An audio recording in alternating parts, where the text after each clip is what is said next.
ये इस समय अगर हम देखें तो हमारे देश में नहीं पूरी दुनिया में प्रेम का जो है पूरा सप्ताह मनाया जा रहा है। और जो प्रेमी युगल हैं वो कहीं ना कहीं किसी बहाने, चाहे उसमें बाजार ही क्यों ना शामिल हो, वो एक दूसरे के साथ प्रेम का इजहार कर रहे हैं, एक दूसरे को चीजें दे रहे हैं।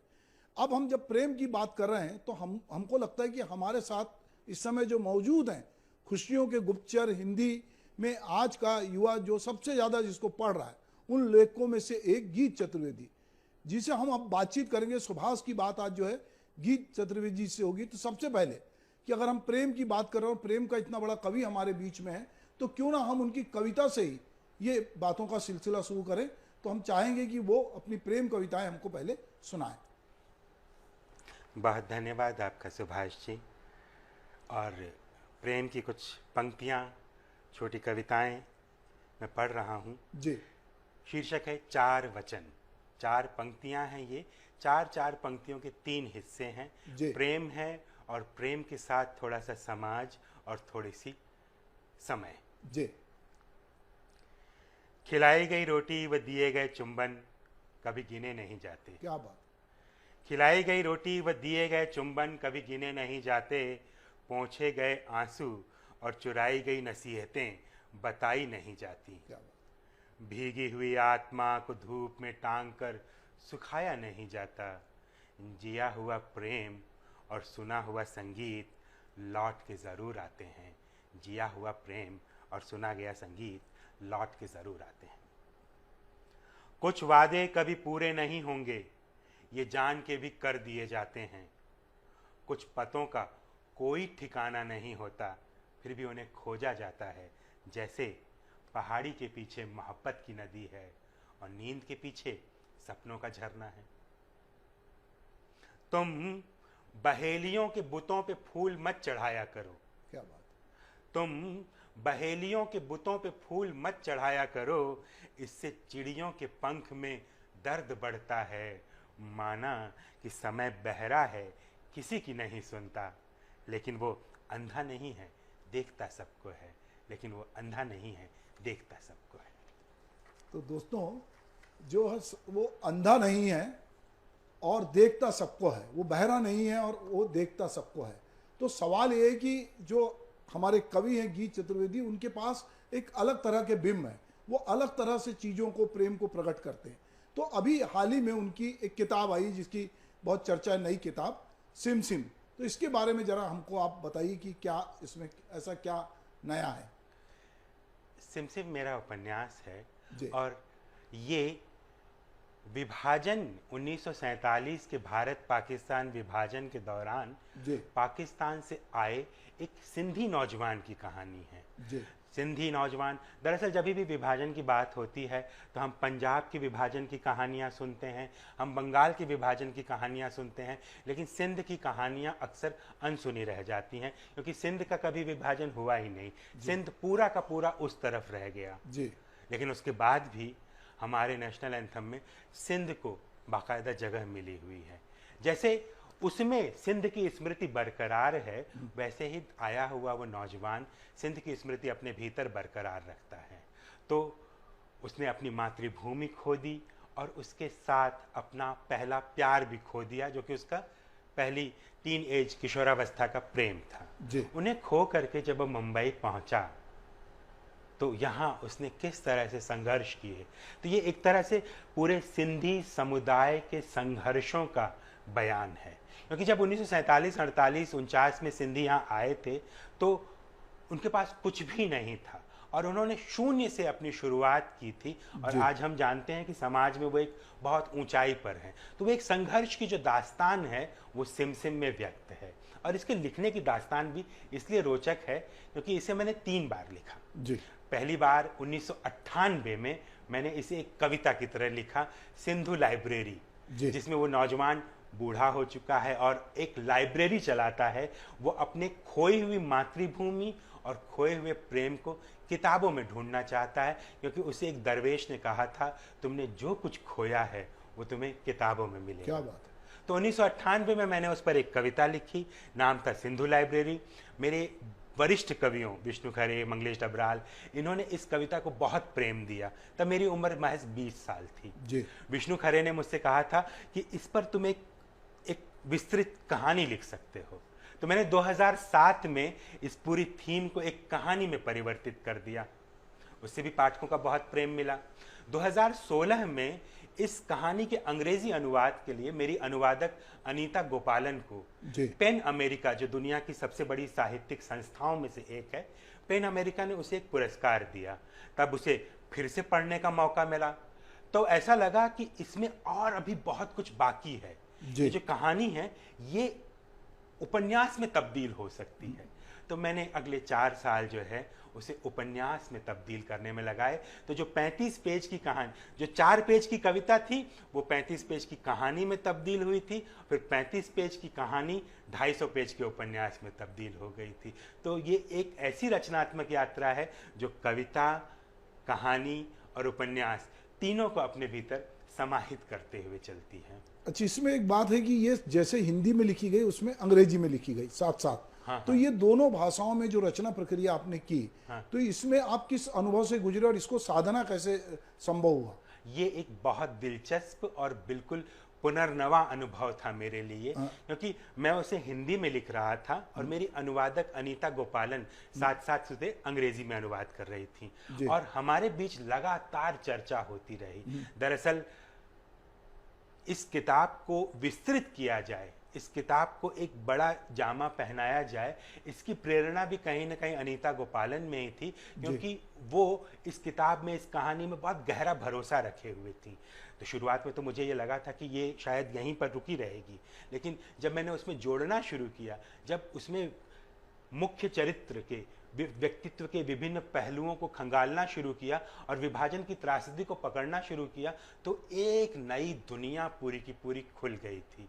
मैं उसे कुछ पन्ने हिंदी में लिखता, फिर उस पर हमारी चर्चा होती, हम उसे पढ़ते, फिर अनीता उसको अंग्रेजी में अनुवाद करती, फिर वो अपने इनपुट्स देती, फिर हम व्यक्तित्व और चरित्र को जो है नए तरीके से डिफाइन करते और फिर उसे फाइनल करते। इसमें कुछ एक बार तो ऐसा हुआ सुभाष जी, और जो बहुत दिलचस्प था वो कि मैंने पूरा हिंदी में लिख दिया और चर्चा के बाद अनीता ने उसे अंग्रेजी में अनुवाद भी कर दिया और उसके बाद हमें आफ्टर थॉट ये आया कि नहीं, इसे हमें और काम करना चाहिए। तो हमने उस पूरे हिस्से को डिस्कार्ड कर दिया, यानी पूरे हिस्से को छोड़ दिया। वो पूरा का पूरा सब कुछ नए सिरे से बनाना पड़ा।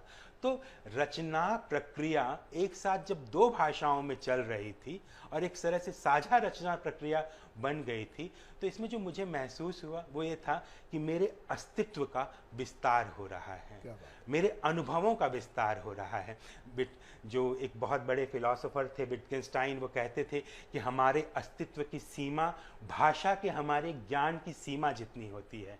जितना हम भाषा जानते हैं उतना हमारा व्यक्तित्व विशाल होता है। तो मुझे लगा कि मेरी अनुभूतियाँ एक साथ 2 भाषाओं में जो जा रही हैं, मेरा ही अनुभव, मेरा ही वजूद, मेरा ही अस्तित्व विस्तृत हो रहा है, एक्सपांड हो रहा है। जी, एक बड़ा लेखक हम कहते हैं या बड़ा कवि अपनी चीज़ों को खारिज भी करता है, लगातार खारिज करता है, उसको परिमार्जित करता है। और आप जैसा अभी बता रहे हैं कि आपने भी अपनी रचना प्रक्रिया में जब इस उपन्यास पे काम किया तो इसमें बहुत सारी चीज़ें खारिज की और नए सिरे से आपने बात की। जी हाँ। क्योंकि आपके बारे में कहा जाता है कि चूंकि आप प्रेम कविताएं ज़्यादा लिखते हैं, तो आपकी एक लाइन है कि प्रेम में पड़ी स्त्री का चेहरा बुद्ध जैसा दिखता है। हाँ। इस कथन को लोग तरह तरह से, जब भी आप कहीं जाते हैं तो लोग आपसे ये बात करते हैं, तो इसको कैसे समझा जा सकता है? मैंने हर तरह की चीज लिखी है। जनता के बीच प्रेम वाली कविताएं ज्यादा प्रचलित हो जाती हैं, तो कहीं ना कहीं इस कारण कि प्रेम के साथ जनता का जुड़ाव है और जनता इस पूरे समय में, इस दारुण करुण समय में प्रेम की ज़रूरत को कहीं ज़्यादा महसूस करती है, इसलिए प्रेम की पंक्तियों को वो ज़्यादा जुड़ती है, उनके साथ ज़्यादा कनेक्ट होती है। प्रेम में डूबी स्त्री का चेहरा बुद्ध जैसा दिखता है, ये मेरी कविता की एक पंक्ति है, या ऐसा कहूँ कि एक ही पंक्ति की ये कविता है। तो ये एक निजी अनुभव से निकल करके आई हुई है। मैं जिस स्त्री से प्रेम करता हूँ, जब मैं उसके साथ अंतरंग क्षणों में था, तो मुझे लगा कि ये शांति और करुणा और प्रेम की प्रतिमूर्ति में रूपांतरित हुई जाती है। और प्रेम, करुणा और शांति की प्रतिमूर्ति हमारे पूरे ज्ञात इतिहास में कौन है? तो महाबुद्ध हैं। बुद्ध ने कहा था कि जीवन में अगर कोई रास्ता न मिले तो प्रेम को एक मार्ग की तरह चुनना, प्रेम को एक रास्ते की तरह चुनना। कई लोग मुझसे पूछते हैं लेकिन बुद्ध तो अपना पारिवारिक जीवन छोड़ करके चले गए थे, तो बुद्ध प्रेम के पक्ष में कैसे खड़े हो सकते हैं? तो प्रेम सिर्फ वही प्रेम नहीं होता, प्रेम के कई सारे पहलू होते हैं और यहाँ प्रेम का अर्थ कहीं ना कहीं उस पूरी मानवीयता से, उस पूरी उदात्तता से जुड़ा हुआ है जो महाबुद्ध कहते हैं। और प्रेम हमारे समय में हमारी मनुष्यता को यदि कोई चीज़ बचाएगी, और ये बात मेरी कोई कही भी नहीं है, ये बात तमाम विद्वान, तमाम कवि, तमाम संवेदनशील लोग बरसों से कहते आ रहे हैं कि इस दुनिया को या तो प्रेम बचाएगा और या फिर प्रेम की स्मृति बचाएगी। तो दोनों जगह प्रेम है। वो स्मृति, बुद्ध के प्रेम की स्मृति मुझे एक स्त्री के मुख में दिखाई देती है, तो मैंने उसी को पंक्तिबद्ध करने का प्रयास किया था। जी, आप सही कह रहे हैं कि कबीर जैसा संत भी कहता है कि ढाई आखर प्रेम का पढ़े सो पंडित होए। पर एक दूसरी तरफ ये भी बात होती है कि प्रेम गली अति सांकरी जामे दो ना समाए। अब चूंकि आप आधुनिक कवि हैं और चीजें बदल रही हैं, तो मैं ये इस जो प्रेम गली अति सांकरी है जिसके बारे में बात हुई थी, अब चूंकि चीजें बदल रही है तो इसको बदलती चीजों को प्रेम में आप किस तरह से देखते हैं? ये तो एक बिल्कुल अद्भुत दर्शन है ये, प्रेम गली अति सांकरी जहां में तो न समाए। तो दरअसल ये न कहीं अद्वैत से जुड़ा हुआ है कि अगर तुम प्रेम करने के बाद भी दो बने रहे तो तुम प्रेम की गली में चल नहीं पाओगे, क्योंकि प्रेम करने के बाद तो तुम दो की बजाय एक हो जाओगे। एक होकर के ही प्रेम की गली से गुजरा जा सकता है। कई बार हम समझ लेते हैं कि कवि ये कहना चाह रहा है कि दो लोग प्रेम की गली में नहीं चल सकते। अर्थ ये नहीं है, अर्थ ये है कि दो, अगर तुम्हारे भीतर मैं और तुम की अनुभूति बनी रही, अगर ये अलगाव बना रहा तो प्रेम की गली तुम्हारे लिए नहीं है। तुम्हें सबसे पहले ये महसूस करना होगा कि मैं और तुम, इसके भीतर कोई अंतर नहीं है। तो सुभाष जी, ये बहुत सुंदर इस तरह का आपने जो प्रश्न छेड़ा है आधुनिक संदर्भों में, इसलिए बहुत ज़रूरी है ये, क्योंकि ये जो अद्वैत, प्रेम के भीतर अद्वैत की अनुभूति है, लगातार वही कम होती चली जा रही है।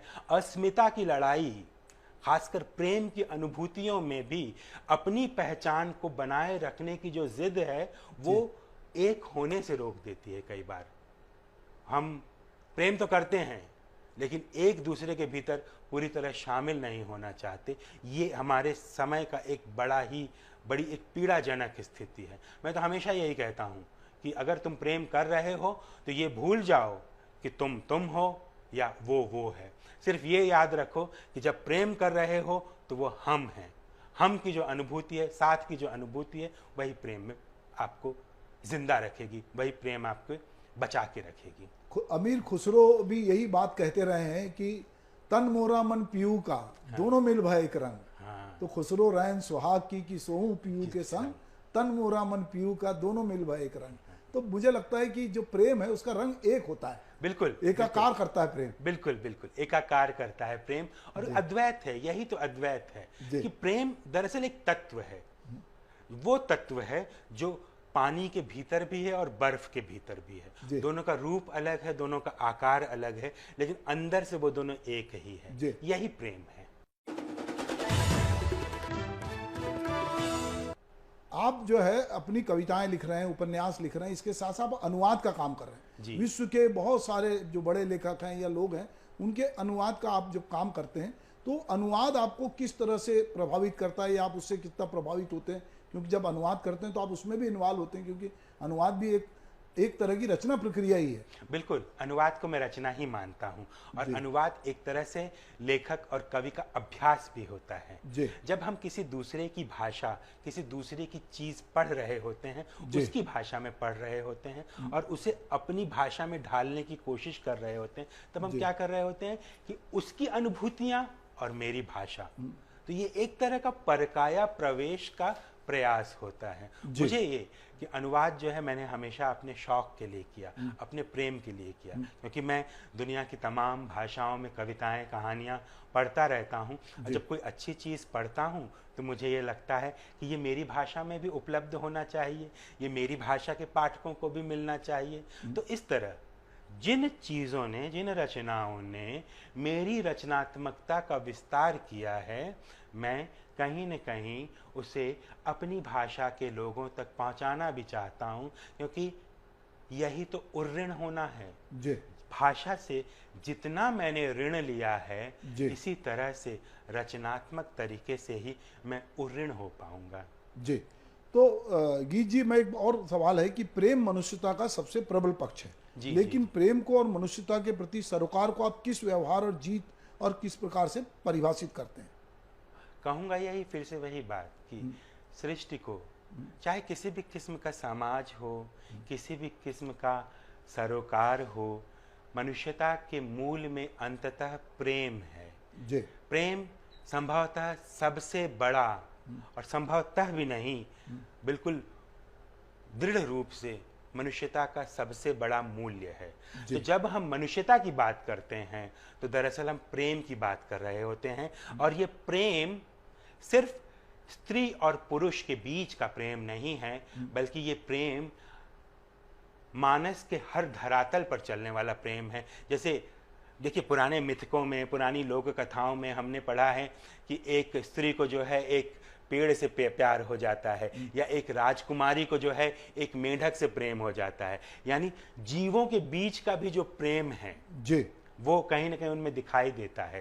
तो ये जो मनुष्यता है, ये अंततः प्रेम के पुल पर ही चलती है। और कवियों का, कलाकारों का, मनुष्य का, या किसी भी तरह से सृष्टि में अपना रचनात्मक योगदान देने वाले व्यक्ति का एक बुनियादी कर्तव्य ये होता है कि प्रेम के इस पुल को मजबूत करते रहा जाए। जी। तो प्रेम के पुल को मजबूत करना है, पर एक बात ये आती है कि प्रगतिशीलता की लेकर बहुत बात होती है। जी, तो जी, इसका क्या अर्थ, क्या प्रेम से विमुख हो जाना है? नहीं, ऐसा बिल्कुल नहीं है, जी। क्योंकि प्रेम ही तो हमको प्रगतिशील बनाता है। हाँ। और मैं अगर सैद्धांतिक आधार को छोड़ करके व्यावहारिक पक्ष इसका बताऊं या उस पर बात करूं, तो हम देखेंगे कि इस संसार में प्रेम के जितने कवि हुए, जितने बड़े कवि हुए 20वीं सदी में, वे सब कहीं न कहीं प्रगतिशील थे। यानी प्रगतिशीलता और प्रेम एक दूसरे के विलोम नहीं है, बल्कि एक दूसरे के पर्याय ही हैं। प्रेम के सबसे बड़े कवि पाब्लो नेरूदा पूरी तरह से प्रगतिशील थे। प्रेम की बात करना मनुष्यता की बात करना है, प्रेम की बात करना जनता की बात करना है। मैंने अभी थोड़ी देर पहले कहा था कि जनता प्रेम की कविताओं से इसलिए ज्यादा कनेक्ट होती है क्योंकि वो प्रेम विहीनता को हम लोगों से कहीं ज्यादा महसूस करती है। वो इस घृणा से भरे हुए समय को, वो इस क्रूरता से भरे हुए समय को ज्यादा नजदीकी से देख रही होती है, इसलिए वो सीधे सीधे प्रेम से कनेक्ट होती है। तो चाहे पाब्लो नेरूदा हों, चाहे नाजिम हिकमत हों, चाहे गाब्रियल गार्सिया मार्केस जैसे लेखक हों, ये सब प्रगतिशीलता के पर्याय रहे हैं पूरी दुनिया में। हमारी हिंदी में शमशेर बहादुर सिंह रहे हों, ये प्रगतिशीलता के पर्याय हैं। लेकिन साथ साथ इनकी वाणी में प्रेम और सौंदर्य की मिठास रही है। गाब्रियल गार्सिया मार्केस तो एक अपना स्वप्न बताते हैं एक जगह, कि वो कहते हैं कि मेरा लेखकीय स्वप्न ये है कि मैं कुछ भी लिखूं, चाहे कुछ भी लिखूं, उसमें प्रेम का तत्व जरूर होना चाहिए, और अगर उसमें प्रेम का तत्व नहीं है तो वो पंक्तियां, वो बातें मेरी कलम से निकले ही ना निकलें। तो मार्केस से मैंने बहुत कुछ सीखा है, उनसे लगातार सीखता रहता हूं उनको पढ़ते हुए। तो मेरा भी लेखकीय स्वप्न यही है। मैं अपने बारे में ये कहता हूं कि जैसे चिड़िया उड़ते हुए पानी में बैठती है और जब वो वापस उड़ती है तो उससे पंख फड़फड़ाते हुए पानी के छींटे उड़ते हैं, तो मैं चाहता हूं कि मेरी रचनाएं, मेरी कविताएं जब समाज के पानी में उतरें और उतरने के बाद बाहर निकलें तो उनसे प्रेम के जल के बिंदु उसी तरह से फड़फड़ाते हुए बाहर निकलें। ये एक लेखकीय स्वप्न है। तो इसमें समाज, समाज की प्रगतिशीलता और प्रेम की अनुभूति तीनों एक साथ जुड़ जाती हैं। जी, अभी आपने शमशेर सिंह की बात की। जी। केदारनाथ सिंह भी मेरे बड़े प्रिय कवि रहे हैं। जी, उनकी बिल्कुल। कविता मुझे याद आती है हाँ, कि उसका हाथ अपने हाथ में लेते हुए मैंने सोचा कि दुनिया को हाथ की तरह गर्म और सुंदर होना चाहिए।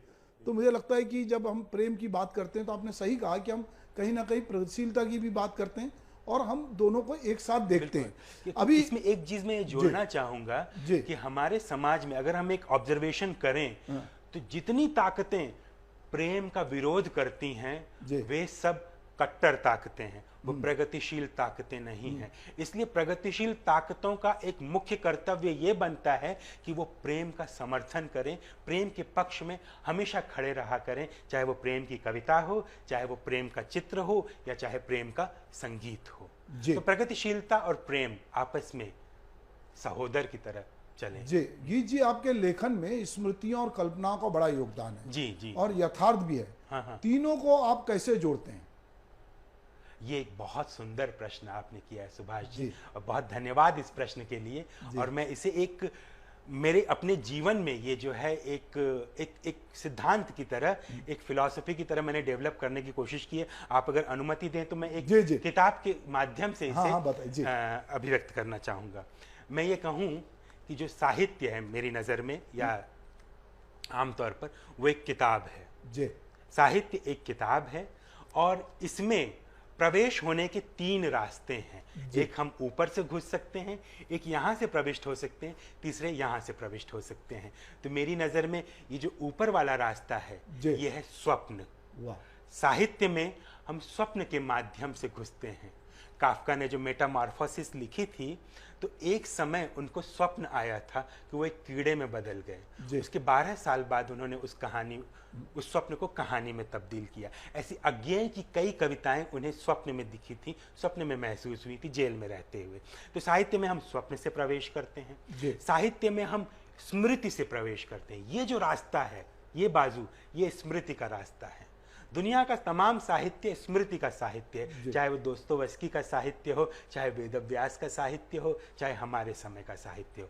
साहित्य में हम स्मृति के माध्यम से घुसते हैं। ये तीसरा रास्ता है कल्पना। जी। साहित्य में हम कल्पना के माध्यम से घुसते हैं, चाहे वो कालिदास के समय की कल्पना हो, चाहे हमारे आज के दौर के किसी कवि के द्वारा की गई कल्पना। तो साहित्य में प्रवेश के 3 रास्ते हैं, स्मृति, स्वप्न, स्मृति और कल्पना।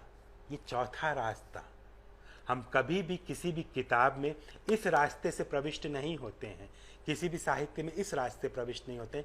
ये रास्ता है यथार्थ। ये यथार्थ है जो स्मृति, कल्पना और स्वप्न तीनों को बांध के रखता है।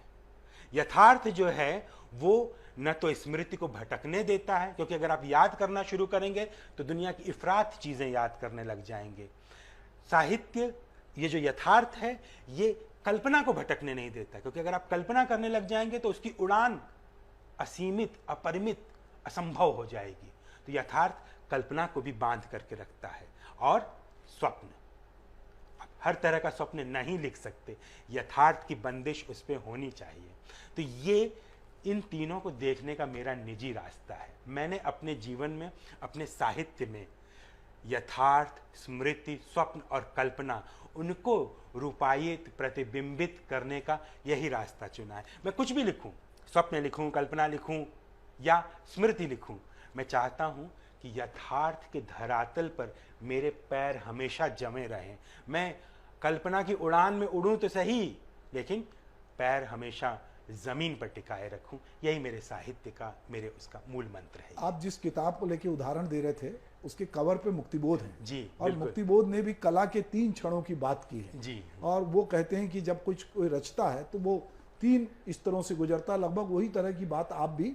मुक्तिबोध हमारी भाषा के गौरव हैं, और मुक्तिबोध के बाद हिंदी का ऐसा कोई गंभीर कवि नहीं हो सकता जिसके भीतर थोड़े से मुक्तिबोध मौजूद ना हो। तो हम जैसे राख के भीतर चिंगारियां होती हैं और कई बार राख इस बात पर गर्वोन्मत्त होती है कि उसके भीतर चिंगारी है, वैसे हम जैसे कवि कई बार इस बात पर गुरूर करते हैं, इस बात पर नाज करते हैं कि हमारे भीतर थोड़े से मुक्ति बोध है, बिल्कुल है जी।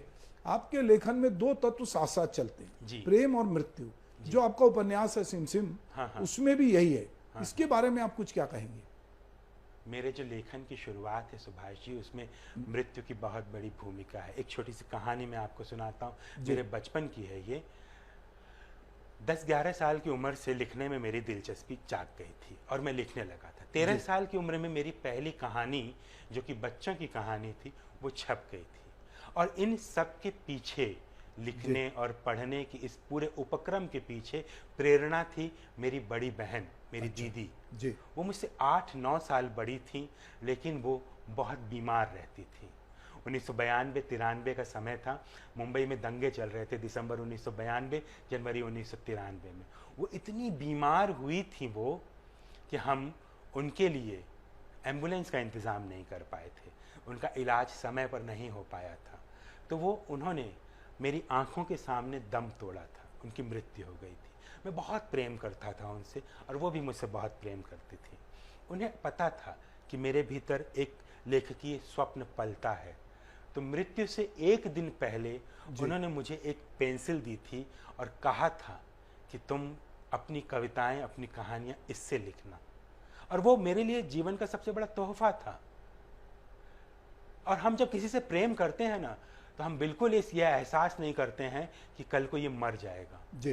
तो उस दिन मुझे बिल्कुल ये पता नहीं था कि जो दीदी मुझे ये पेंसिल दे रही है तोहफे के तौर पर, कल इसकी मृत्यु हो जाएगी। लेकिन उसकी मृत्यु हो गई जी। और वो पेंसिल, जब उस मृत्यु ने मुझे इतने सदमे में डाला, मैं बहुत दिनों तक रोता रहा। और जब मैं थोड़ा सा अपने काबू में आया तो मैंने उस पेंसिल को छीला और उससे लिखना शुरू कर दिया। न तो पेंसिल अमर थी, न उस समय समझ में नहीं आई। तो मैं लिखता रहा उस पेंसिल से और 15-20 दिन में लिख करके मैंने ख़त्म कर दी। वो पेंसिल ख़त्म हो गई। मुझे उस पेंसिल को बचा के रखना चाहिए था। लेकिन मृत्यु का वो एहसास, किसी को जिसे आप सबसे ज़्यादा प्यार करते हैं उसे अपने सामने खोते हुए देखना, वो एहसास मेरे भीतर बहुत गहरे जिंदा है। और मैं ऐसा मानता हूँ कि मैं जिस भी कलम से लिखता हूँ, जिस भी कीबोर्ड से लिखता हूँ, मेरी दीदी की दी हुई वो पेंसिल उस कलम के भीतर, उस कीबोर्ड के भीतर आज भी जिंदा है। तो मृत्यु मेरे लेखन की स्याही है। मैं उसके अंधकार को अपने जीवन के प्रकाश के साथ देखने की कोशिश करता हूँ। मैंने पाब्लो नेरूदा का नाम लिया था, मैंने उनसे बहुत कुछ सीखा। उनकी रचनाओं को पढ़ करके वो एक सुंदर सी बात कहते थे कि कवि एक पक्षी होता है जिसके 2 पंख होते हैं। एक पंख का नाम है प्रेम और दूसरे पंख का नाम है मृत्यु। इन दोनों पंखों को फड़फड़ाते हुए कवि आसमान में बहुत ऊंची उड़ान भरता है। इस बात पर मुझे गहरा भरोसा है, क्योंकि मृत्यु का वो एहसास लगातार मेरे भीतर चलता रहता है। यहीं पे एक छोटा सा मैं आपको एक छांदोग्य उपनिषद से एक छोटा सा अंश भी सुनाना चाहता हूँ। जरूर जरूर। तब अमृत नहीं मिला था सागर मंथन में और देवता अमर नहीं हुए थे। तो देवताओं के पीछे पड़ गई मृत्यु और देवता लगे यहाँ वहां छिपने। जहां जाते, फूल में छिपते, वहां मृत्यु पहुंच जाती। घरों में छिपते, वहां मृत्यु पहुंच जाती। जहां छिपते हर उस जगह पर मृत्यु पहुंच जाती थी। तो छांदोग्य उपनिषद का ऋषि कहता है कि तब देवता छंदों में आके छिप गए। छंद का अर्थ ही होता है कि आप आच्छादित हो गए, आपको किसी चीज ने ढक लिया। तो छंद ही कविता है, छंद ही साहित्य है। तो ऋषि कहीं न कहीं ये बता रहे हैं कि देवता आकर साहित्य में छुप गए। तो अगर कोई व्यक्ति या कोई देवता साहित्य में छिप रहा है तो कहीं न कहीं वो मृत्यु को चुनौती भी दे रहा है, मृत्यु से बच भी जा रहा है। तो साहित्य हमें एक खराब मृत्यु से बचाती है, कविता हमें एक खराब मृत्यु से बचाती है, हमें लोगों की स्मृतियों में बनाए रखती है। ये मृत्यु के प्रति आकर्षण का एक दार्शनिक आधार मेरे भीतर ये भी रहा कि ये हमें, हमारे पूरे समाज को एक खराब मृत्यु से बचा ले जाएगा।